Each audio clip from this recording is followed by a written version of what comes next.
Je m'installe. On est aujourd'hui le 25 décembre et je me suis dit que c'était la journée parfaite qui a été choisie comme symbole de la naissance du Christ, du soi.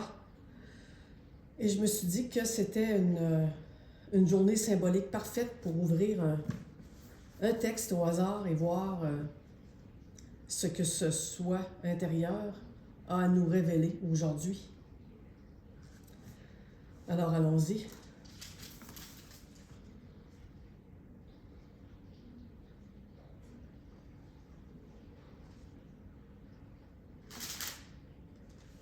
L'invitation à la guérison. Je suis au chapitre 11, Dieu ou l'ego. Verset 2, page 211. Si la maladie est séparation, ce qui est une évidence, la décision de guérir et d'être guéri est le premier pas vers la reconnaissance de ce que tu veux véritablement. Chaque attaque est un pas qui t'en éloigne et chaque pensée de guérison t'en rapproche. Ici, il nous dit, quand on lit chaque attaque, c'est pas nécessairement en réalité, c'est pas au premier degré d'aller attaquer le voisin. Là. C'est une attaque, c'est une croyance, n'importe quelle croyance qui fait que dans tout ce qu'on voit dans le monde, on est convaincu que c'est réel. Et par le fait même, on attaque la réalité qui, elle, est vraiment existante et réelle, qui est dans l'esprit. Le Fils de Dieu a Père et Fils à la fois, parce qu'il est à la fois Père et Fils. Unir, avoir et être, c'est unir ta volonté à la sienne, car il te veut lui-même. Et tu te veux à lui parce que, dans ta parfaite compréhension de lui, tu connais qu'il n'y a qu'une seule volonté. Or, quand tu attaques n'importe quelle partie de Dieu et de son royaume, ta compréhension n'est pas parfaite et ce que tu veux réellement est donc perdu pour toi. Donc, ce que ça me dit, c'est que quand tu attaques n'importe quelle partie de Dieu, c'est peu importe par quel bout le jugement se fait, c'est soi-même Dieu qu'on est en train de nier, d'attaquer. On prend notre réalité qui est ce qu'on est. C'est pas « j'ai une réalité si j'atteins Dieu », c'est ce qu'on est. Il dit le Père et le Fils sont le même. Et par le fait même, tout ce qu'on fait comme choix de vie et qui est le choix de la séparation, le choix de l'attaque, le choix de suivre la supposée réalité qu'on a devant nous, ben on s'attaque soi-même parce qu'on attaque Dieu, peu importe de quelle façon on le fait, que ce soit en espérant une correction en dehors, en espérant une solution, en cherchant à l'extérieur au lieu de chercher en nous-mêmes, tout ce genre de choses-là. En fait, tout ce qu'on fait nous éloigne de ce qu'on est, c'est ce qu'il dit, parce que on s'attaque nous-mêmes sans qu'on s'en rende compte. Ce qui est là à l'extérieur, c'est ce qu'on a projeté comme fils de Dieu. Donc, si on patauge dedans et qu'on s'en remet à cet extérieur-là, ben on est toujours en train d'attaquer notre réalité. Par le fait même, le royaume, ta compréhension n'est pas parfaite et ce que tu veux réellement est donc perdu pour toi. Parce qu'on veut regagner le ciel comme si Dieu était à l'extérieur. Mais on ne voit pas qu'il est en dedans. Donc, on continue de projeter à l'extérieur, d'attaquer. Et ce faisant, ben, on se perd nous-mêmes. Ainsi, la guérison devient une leçon de compréhension. Et plus tu t'y exerces, meilleur tu deviens comme enseignant et comme apprenant. Si tu as nié la vérité, pourrais-tu avoir meilleur témoin de sa réalité que ceux qu'elle a guéris? Mais sois sûr de te compter parmi eux, car dans ton désir de te joindre à eux, ta guérison est accomplie. Chaque miracle que tu accomplis te parle de la paternité de Dieu. Chaque pensée de guérison que tu acceptes, soit de ton frère ou dans ton propre esprit, t'enseigne que tu es le Fils de Dieu. Dans chaque pensée blessante que tu as, ou que tu l'aperçoives, ou avec O-U, accent grave, à quelque endroit que tu l'aperçoives, réside le déni de la paternité de Dieu et de la filialité. Fait qu'en fait, c'est très évident, c'est que cette guérison-là, qui est l'acceptation que ce que je vois n'est pas réel, donc ça ne me sert à rien de l'attaquer. Je peux à la place pardonner tout ce que je vois parce que ça ne s'est pas réellement produit. Cette guérison-là peut me venir dans l'exemple de ce que je vois, de la bonté un envers l'autre, par exemple. Ça peut venir, comme il dit, d'un frère, d'une sœur, ou ça peut être dans notre propre conscience qu'on fait cet acte-là de guérison, de pardon, de reconnaissance. Or, le déni est aussi total que l'amour. Ça, c'est intéressant. Tu ne peux pas nier une partie de toi-même parce que le reste semblera être séparé et donc sans signification. Et cela n'ayant aucune signification pour toi, tu ne le comprendras pas. Nier la signification, c'est manquer de comprendre. Tu ne peux guérir que toi-même, car seul le Fils de Dieu a besoin de guérison. En fait, quand il dit que le déni est aussi total que l'amour, c'est qu'on ne peut pas être un pied dans la croyance que ce qui est là est effectivement pas réel puis qu'il y a une réalité qui existe, et un pied dans « ouais, mais mes enfants, eux autres, sont réels. Ouais, mais l'amour que je porte à telle affaire, ça, c'est vrai. Ouais, mais on peut pas... Si le monde n'existe pas, il n'existe pas. Il n'y a pas d'autres corps, pas d'autres personnes, pas d'autres... Tout se passe en esprit. Et c'est pour ça que des fois le cours semble difficile, parce que il parle de la signification. C'est que quand on met, comme ici, il n'y a aucune signification, la signification, c'est ce que ça veut dire. La réalité de Dieu est la seule chose. Donc, si dans le monde, je me positionne en disant, je crois que le soi, le Christ, l'esprit, la vie dans l'amour pur, éternel, l'absolu existe, mais qu'en même temps, je suis convaincue que, et j'admets pas, je nie pas la réalité au complet, j'en nie rien qu'une partie. Je nie que, OK, je suis peut-être pas séparée d'avec les autres, mais par contre, je vais mettre plus d'importance sur une affaire ou sur des personnes que d'autres. Là, je viens de faire une classification de niveau, de signification, et là, je me perds. Il dit, tu vas sembler séparé et sans signification, puis tu le comprendras pas parce que tu peux pas faire des degrés. Le déni est aussi total que l'amour. Je reprends le petit bout. Tu ne peux guérir que toi-même, car seul le Fils de Dieu a besoin de guérison. Tu en as besoin parce que tu ne te comprends pas toi-même. Par conséquent, tu ne sais pas ce que tu fais. Ayant oublié ta volonté, tu ne sais pas ce que tu veux réellement. La guérison est signe que tu veux rendre entier. Et ce désir t'ouvre l'oreille à la voix du Saint-Esprit, dont le message est l'entièreté. Il te permettra d'aller bien au-delà de la guérison que tu voudrais entreprendre, car à côté de ton petit désir de rendre entier, il posera sa propre complète volonté et rendra la tienne entière. Qu'est-ce que le Fils de Dieu ne peut pas accomplir avec la paternité de Dieu en lui? Et pourtant, l'invitation doit venir de toi, car tu as sûrement appris que celui dont tu fais ton invité demeurera avec toi. En fait, c'est que pour rendre entière notre perception, et pas juste faire des niveaux de séparation de ça c'est vrai, mais ça c'est pas vrai. Ma job est réelle, mais telle affaire est pas réelle. Ce qui est important pour moi, ça a une réalité, mais le reste, je comprends qu'il n'y en a pas. Il n'y a rien qui a une signification ici, puis qui est important. Et il est en train de dire, tu peux t'ouvrir et t'en remettre au Saint-Esprit parce que il va rendre si tu le laisses gérer en faisant juste, OK, je me pardonne ce que je n'ai pas réellement fait, je te pardonne ce que tu n'as pas réellement fait, ça se fait tout seul. Il n'y a pas personne qui est obligé de forcer pour faire quoi que ce soit dans ça. À un autre qui ne lui fait pas bon accueil, le Saint-Esprit ne peut parler parce qu'il ne sera pas entendu. L'Éternel invité restera, mais sa voix s'affaiblit en compagnie étrangère. Il a besoin de ta protection seulement parce que ta sollicitude est signe que tu le veux. Pense comme lui, ne serait-ce qu'un tout petit peu, et la petite étincelle devient un torrent de lumière qui emplit ton esprit de sorte qu'il devient ton seul invité. Chaque fois que tu demandes à l'ego d'entrer, tu diminues sa bienvenue. Ça, avec un S majuscule, tu diminues la bienvenue du Saint-Esprit. Il restera, mais tu t'es allié contre lui. Quel que soit le voyage que tu choisis de faire, il ira avec toi et attendra. Tu peux en toute sécurité te fier à sa patience, car il ne peut pas quitter une partie de Dieu. Mais tu as besoin de bien plus que de patience.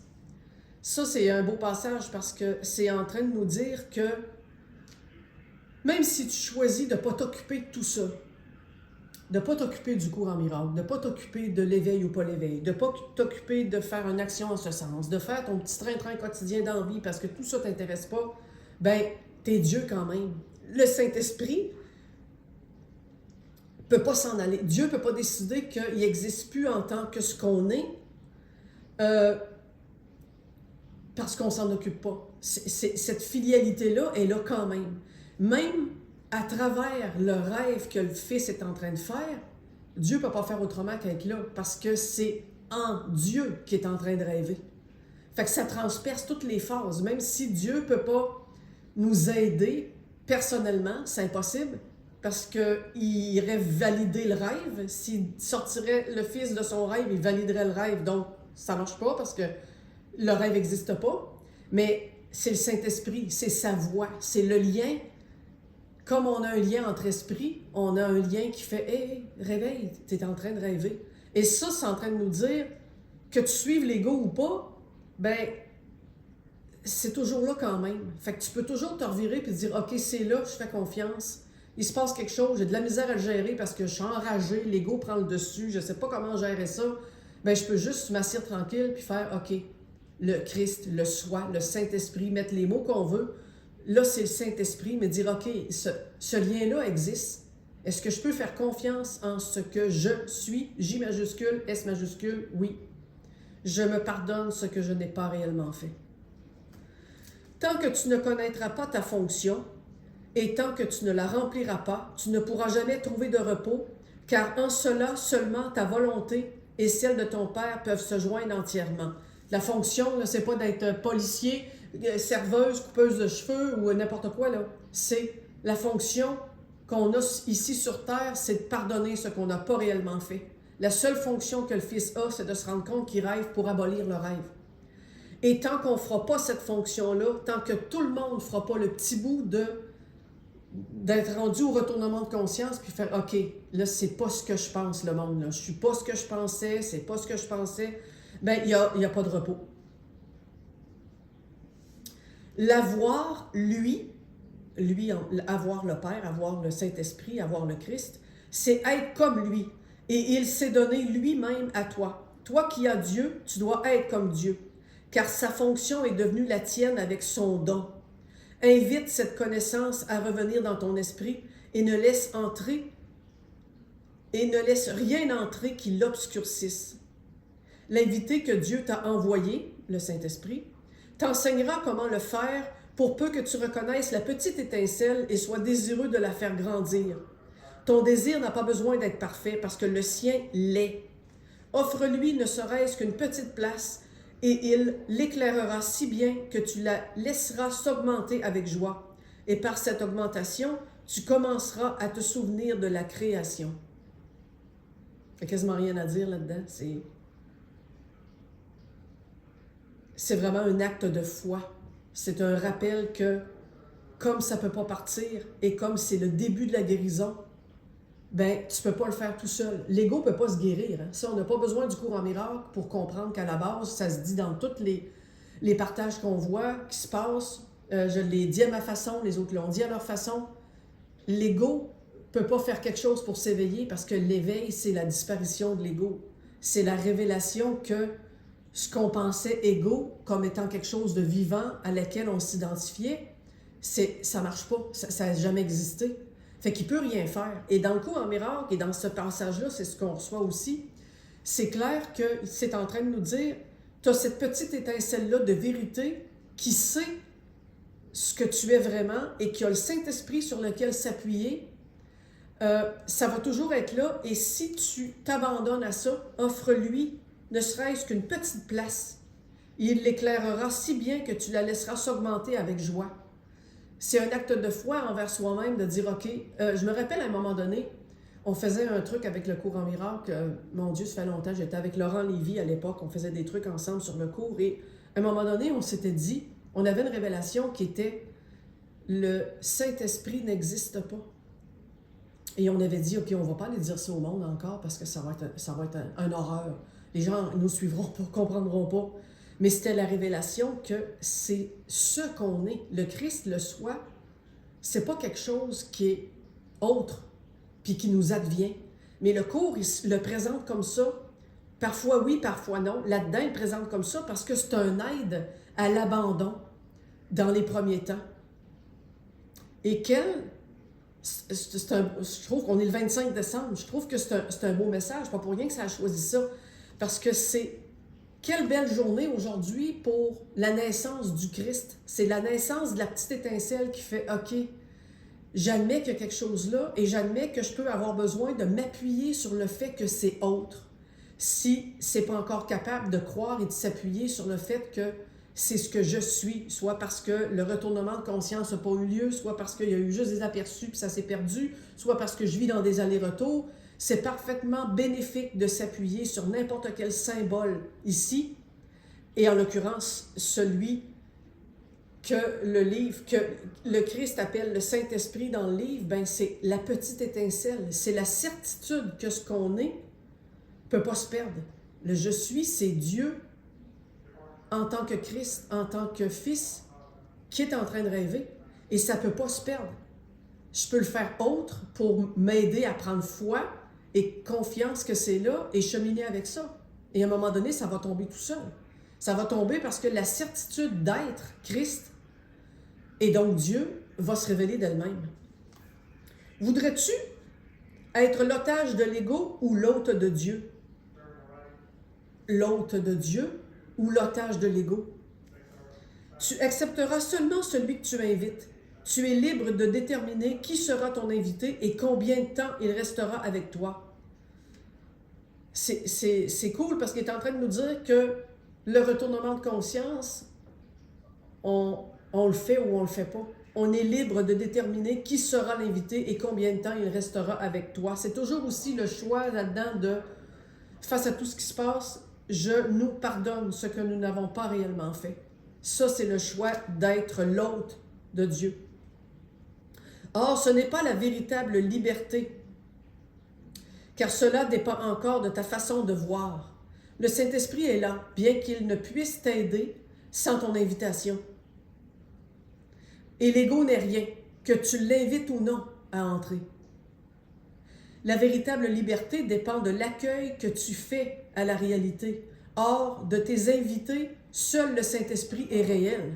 Et ça veut-tu dire qu'on vire en rond? Ça veut dire que dans l'idée d'être identifié à quelque chose qu'on nomme personnage égo, ben, cet invité-là, qu'on l'invite volontairement ou pas, parce qu'on est conditionné involontairement jusqu'à ce qu'on s'éveille, ça n'existe pas. L'ego n'est rien, que tu l'invites ou non à entrer et que tu t'occupes ou pas de ce que tu es en tant que vrai esprit. Le Saint-Esprit, c'est déjà à l'intérieur. C'est déjà, c'est pas quelque chose qui advient, c'est ce qu'on est.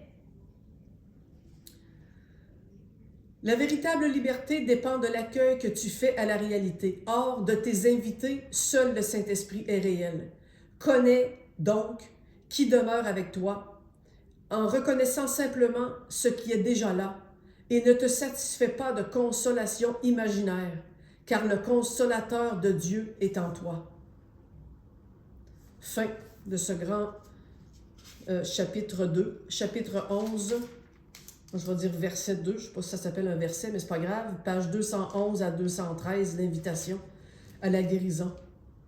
En fait, c'est un message qui est archi simple, mais qui est complexe, quand même dans le sens où